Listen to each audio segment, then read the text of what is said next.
Well,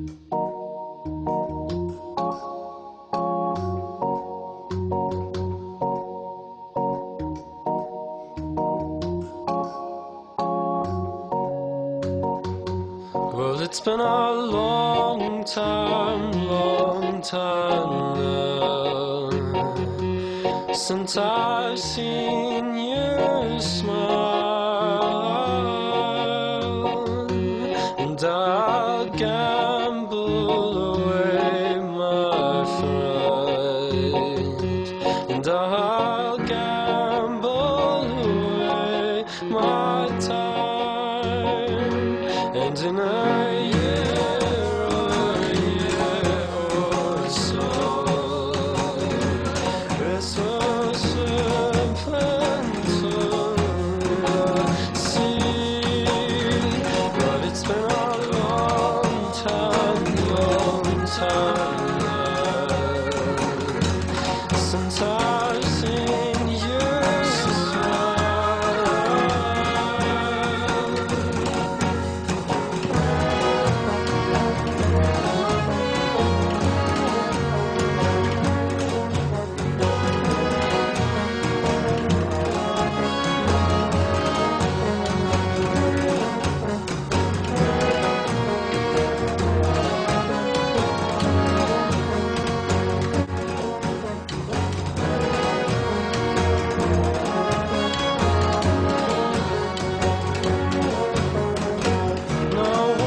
ότι δεν θα τους αφήσει να γίνει αυτό που σχεδιάζουν και επιπλέον θα απαιτήσει να μην πληρώσει, να μην πουλήσει και να μην χρωστά αποδοτικός, τότε θα καταρρεύσει το σύνολο του πολιτικού συστήματος. Είναι τόσο σαφώς.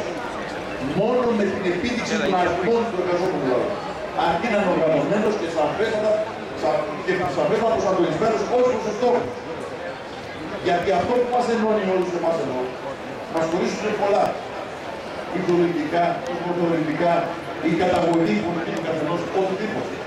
Και είναι σεβαστό στοιχείο υγείας της κοινωνίας. Αλλά αυτό που μας ενώνει όλους εδώ, μπορεί να είναι πολίτικα ορισμένα κεντρικά προβλήματα που αφορούν σήμερα τον τόπο. Και που αν δεν απαντήσεις αυτά, δεν απαντάς σε τίποτα.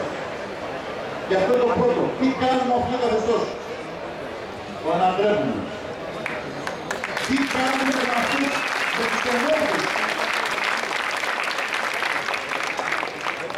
Τους καθίζουμε στο σκαμνί, ενόχους και δοσύλλογους. Και με όλους λαϊκή δικαιοσύνη. Ετούτος ο τόπος έχει εμπειρία από λαϊκά δικαστήρια. Τι κάνουμε με τους τοπογλύφους που λένε μέχρι εδώ? Ούτε η χώρα, ούτε εμείς πουλιόμαστε για να πληρωθούν τα κερατιατικά σας. Τι κάνουμε με την Ευρωπαϊκή Ένωση και το ευρώ που μετεξελίσσεται σε ένα χάο λαών και χωρών? Λέμε ευχαριστούμε πολύ, σπάμε το κουδούνι.